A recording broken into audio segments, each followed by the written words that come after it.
So here's some of our typical seeds we're going to plant in the fall, and now it's the middle of September. It's a perfect time to sow all your winter crops. And the main types of winter crops we sow are all the members of the cabbage family. So it's kale, collard, cabbage, broccoli, Brussels sprouts, that kind of stuff. And then all the members of the onion family, leeks, onions, garlic, they do real well in the winter. And then different types of leafy greens like lettuce, we've got mustard. We also have things like arugula, bok choy, tatsoi. There's so many things you can grow in the winter. And then, of course, there's all your root crops. They grow really well in the winter. We have beets, my favorite, of course. We have turnip.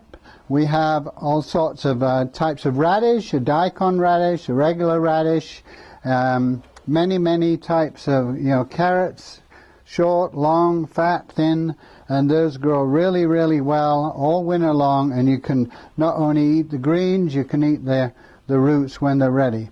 So what we do first is we sow the greens usually in flats and then put them on top of the water tank. But this ground we've prepared over here, this is to sow our root crops, because the golden rule is roots do not transplant at all. So we've prepared some nice dirt for our root crops, and we're going to have those in rows. Anyway, so there are a couple of ways I've usually, 3 ways I've sowed seeds in flats.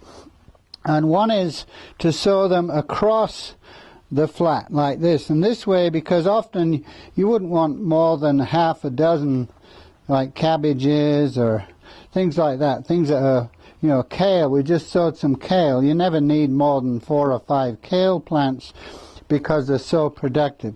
And so what we're going to do is we're going to sow some going across, and different types of lettuce.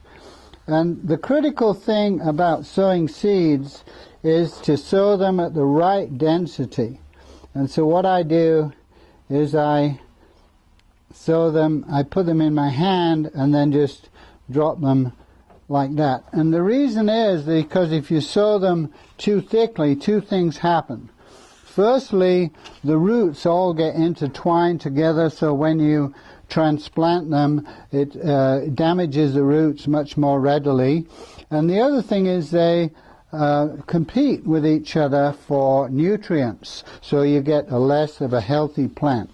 So that's the typical way I sow seeds. Bigger seeds I generally space a little further apart, and that seems to be easier to sow them. So we've got about maybe a dozen Swiss chard, and what I do is I usually put the seeds back in the packet and save them for next year. And so I'm going to be finding out how long seeds will last, because some last a very long time and others don't.